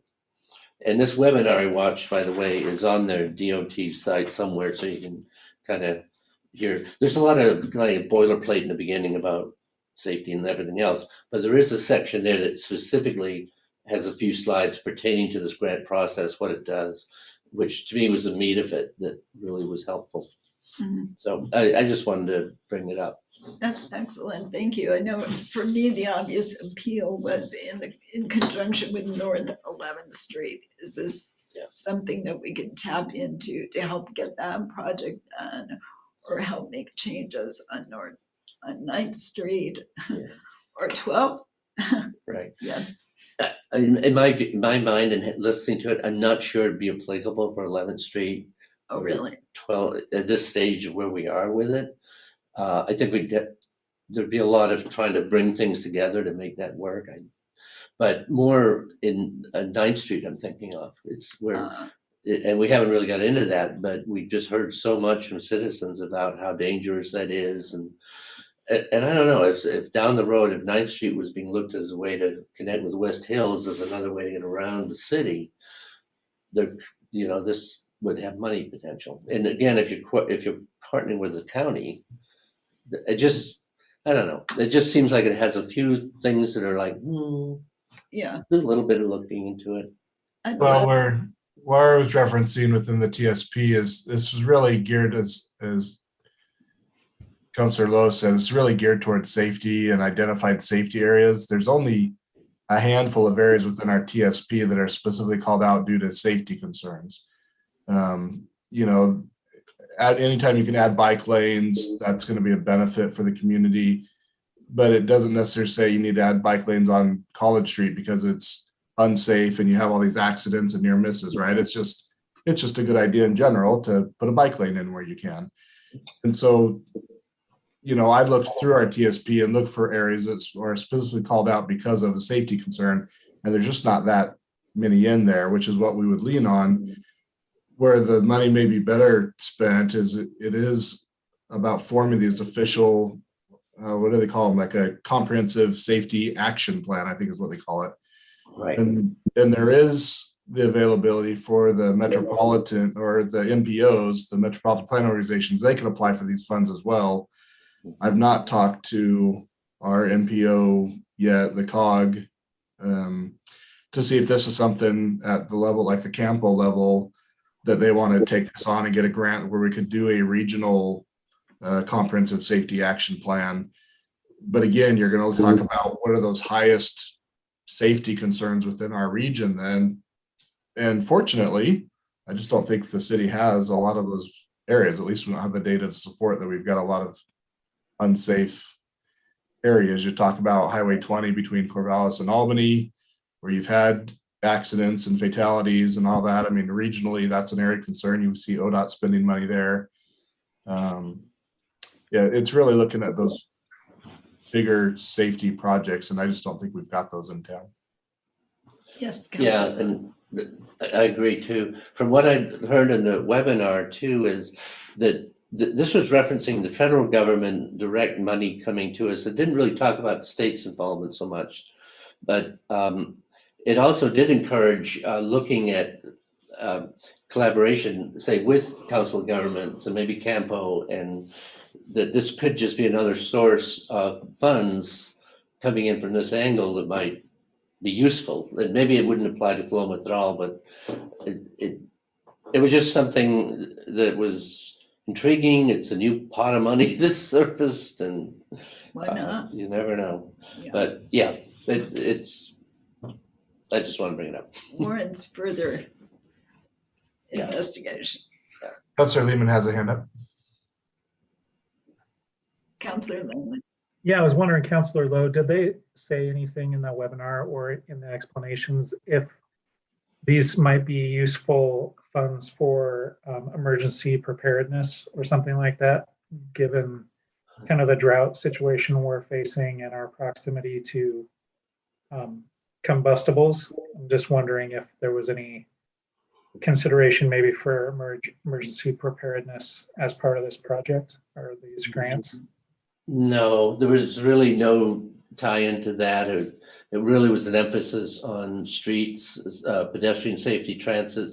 Actually, transit system was brought up. I don't know, but no, nothing really with disaster preparedness along the lines you're talking about. Okay, thanks. On their webpage, I just pulled it up. Under eligible activities, they've got 3 bullet points. Develop or update a comprehensive safety action plan. Conduct planning, design, and development activities in support of an action plan. Or 3, carry out projects and strategies identified in an action plan. So it's really limited to this comprehensive safety action plan, which we don't have. We would really just lean on our current TSP and try to kind of fudge that, say this is our comprehensive safety action plan. There's safety issues identified here.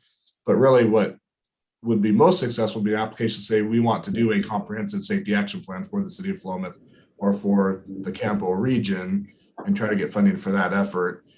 That's the portion where I'm feeling like we just don't have the time or the bandwidth to take that on right now. Right. And that would be something, if I understood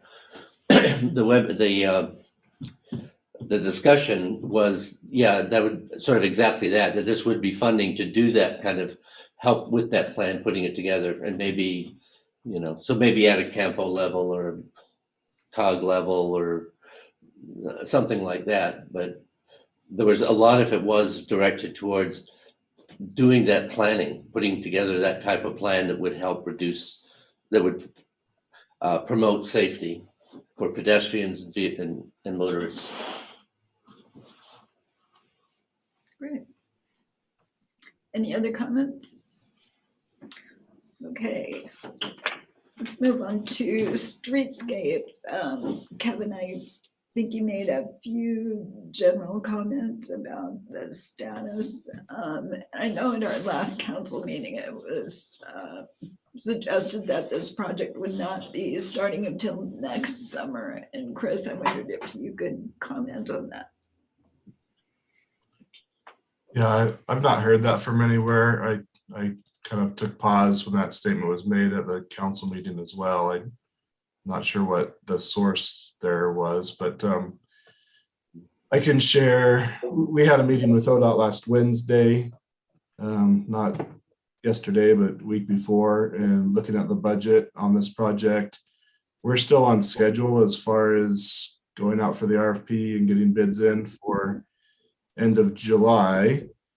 Let me share my screen real quick. Where the hang up, the discussion last Wednesday was on budget. As you may have heard, petroleum prices have gone through the roof. Construction prices have gone up. So our $13 million project or $14 million project has gone up quite a bit here in the last 6 months. Let me share this screen. Excuse me, I can talk through this briefly here. So total project, this is broken down by what the city of Philomath is contributing. I was able to work with Campo to get money for the 13th Street portion of the project. So we got some Campo funds, and then ODOT. These are all the different funding sources within ODOT that are going towards the project. There's $2.1 million in preliminary engineering that the city spent. ODOT's put $100,000 into that effort. For the right-of-way, These are the temporary and permanent easements that have been acquired. ODOT's taken that expense on. And then these are your construction costs or construction expenses. Urban renewal from the city is going to be putting in 3.2, $850,000. This is coming out of the budget for this year that we just reviewed.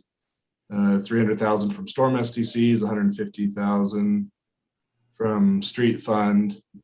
I mentioned Campo. This is money that came from House Bill 2017. This was kind of the original, it wasn't ARPA, but CARES Act or one of the two. So this was the original money that came from transportation, 3.5. Just under 375,000 is coming from ADA transition.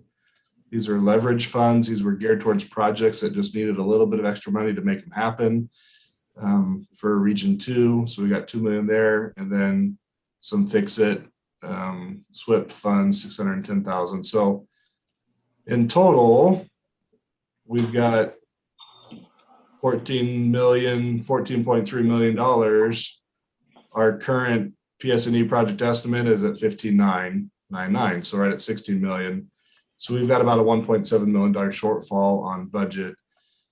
And where we've seen the increases is right here under construction. So it's this construction estimate is what's gone up and is making the difference. Our engineering, we've had some minor increases.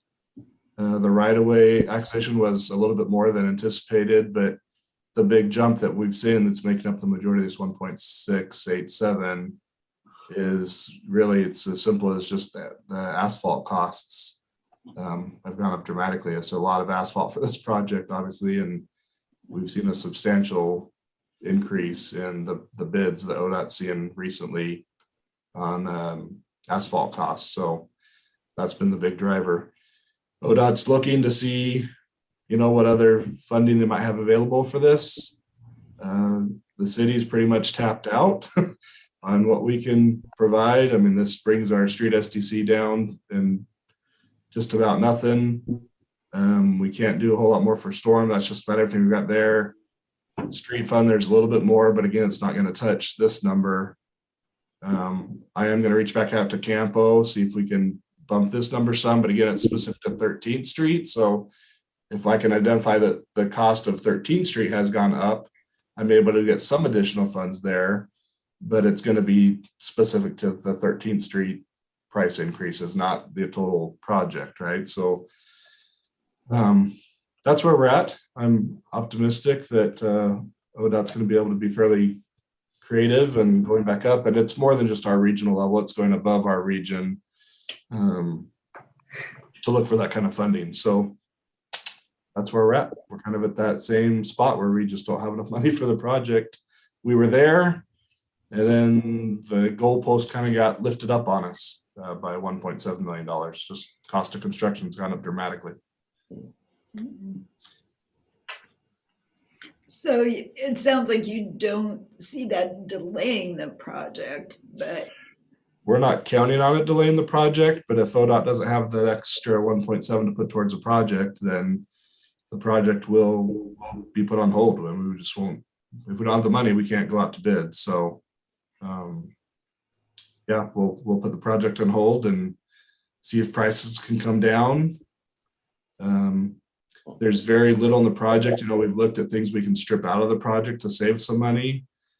But a lot of this money is tied to specific areas or specific elements of the project. So if you pull something out of the project, that money was funding that goes with it. And so you haven't saved anything really. You can't put that money towards other aspects of the project. So yeah, I'm trying to be optimistic. At the same time, there's a realism that some projects have just gotten way too expensive with the cost of fuel and cost of materials. And this may be one of the projects, unfortunately. It's not a timing issue, it's strictly a finance issue at this point. Councilor, Is there a date or a time frame where we've got to it says we have the money now or we don't have it, and if we don't have it, then we've got to just pull the plug for right now. Yeah, we're within a couple of week time frame where we need to know if there's going to be funds or not to move forward. Wow. We're meeting with ODOT again next week. Again, they're going to their higher ups to see if they can get any more money put towards this project or not. I won't speak for ODOT, but I'll just repeat what's been told to me, which when this came up and my first response is, the city's already putting in, what are we up to, $7.2 million into this project. ODOT, with all of its money it's putting in, is at 7.1. It's a $16 million project.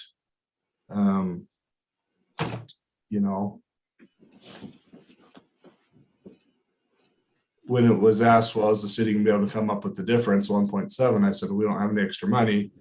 And the response is, well, this isn't a high priority project for ODOT. If it wasn't for the city putting up the money they're putting up, we wouldn't be doing this project. And I've heard that more than once throughout the planning process.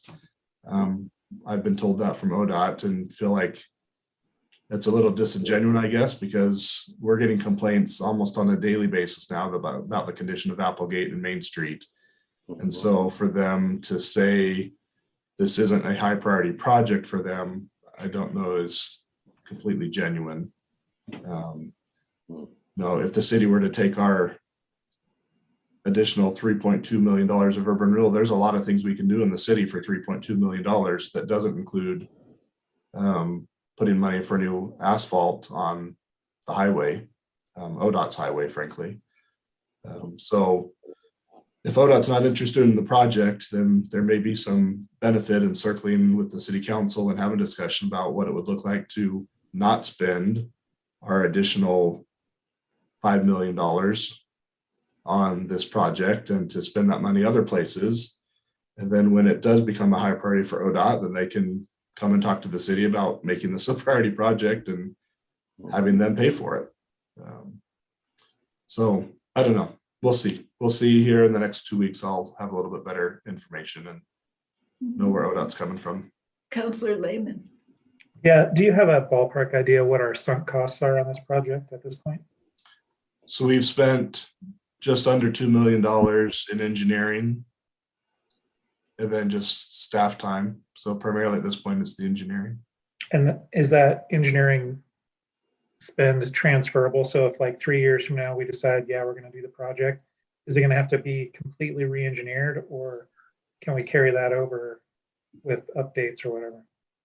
I would like to think that it would have some shelf life to it. But this is the second time they've done the engineering. They did the engineering 12 years ago, the initial engineering. They got maybe 30% into it, stopped because of funding.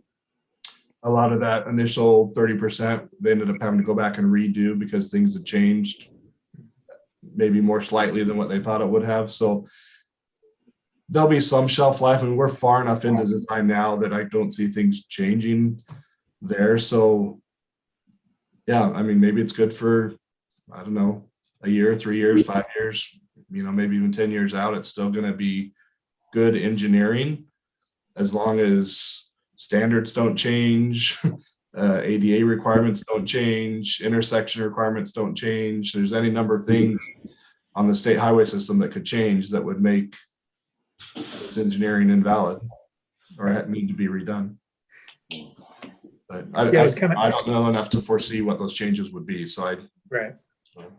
I was just wondering if we had already had, like 4 million in sunk costs, would it be worth, if we had to throw in an extra million to save that 4 million? But if it's going to cost me 2 million to save 2 million, then that doesn't make any sense. Yeah, we've got about, well, not about, we have $4.5 million budgeted to spend on this project in the next year and a half. That's the money that we've not spent yet that's budgeted for this project. Awesome, thanks. And we've spent about 2. 2 of that 4.5, or two Two plus? plus. 2+ sounds like. Yeah. Wow. Chris, if the project does not move forward, will they still fix the streets? They are, one of my neighbors complained to my husband who passed it along. Yeah, I mean, they'll need to continue to do maintenance on the street. So, you know, which is what'll happen. If the project doesn't go through, it's going to fall on the maintenance crew to just maintain, which means they'll do some grinding inlays, they'll do some pothole repair. They'll just continue to patch it until it gets bad enough that it becomes a priority for them. But again, what I was told just last week was this is not a priority project for ODOT. And if not for the city putting in $7 million, ODOT wouldn't be doing this project.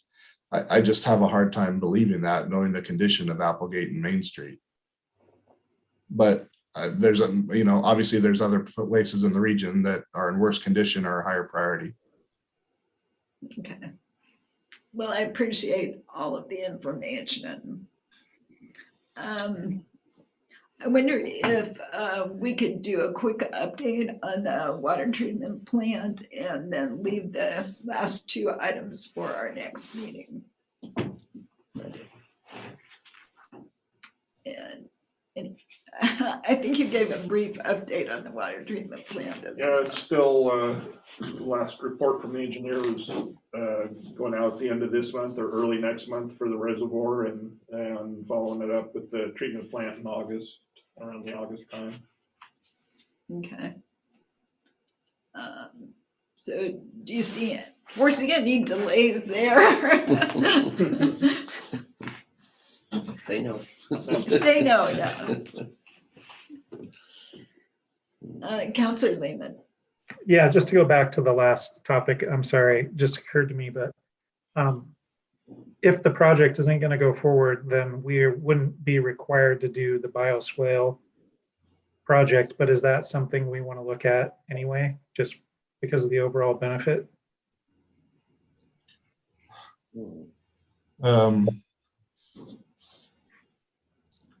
Yeah, I don't really want to start dissecting at this point, but maybe possibly. But yeah, my concern of doing it would be we'd spend the money and we'd do that project for the benefit of the river, and the standards would change by the time we came to do the highway, and we'd end up having to redo something or enlarge, or Right. You know, it could change. Again, the standards could change between now and when we go forward. I mean, the engineering is done now to their current standards, right? So when it gets submitted, it meets all the ODOT standards and it's approved, the standards will change, right? And so any of that work that you did ahead of time thinking you'd be ahead, it may be for naught, you know, you may just have to redo it anyway. So that would be my hesitation or my concern. Yeah, plus the fact you could argue that, you know, we'd be paying for that wholly with city funds. I mean, most of that project, I think the $300,000 from Storm SDC is what's going to cover the vast majority of that portion of the project anyway. But there again, that may not be the best use of that funding if we're not doing the rest of the street project. Thanks. Okay. Any other comments or questions? Okay, with that, I believe our next meeting will be early June. I don't have the calendar. And I believe we can go back to our 3:30 time.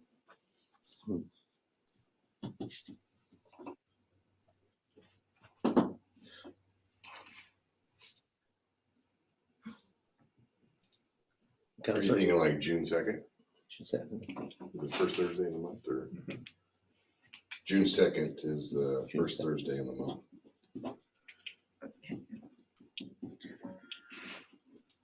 So does that work for Councilors Lehman and Lowe? Oh, I'm sorry, what was the question? Does that date and time work for you? Got it. I think so. Just checking.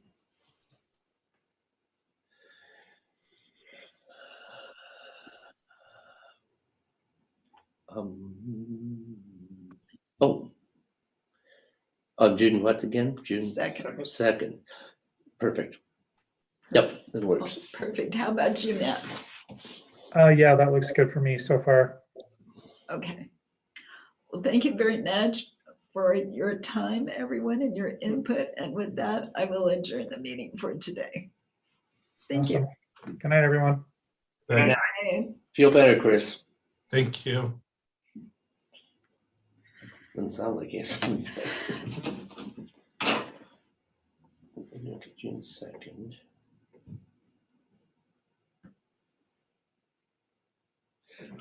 Go on. 3:30, I don't know. We're still live streaming until I turn.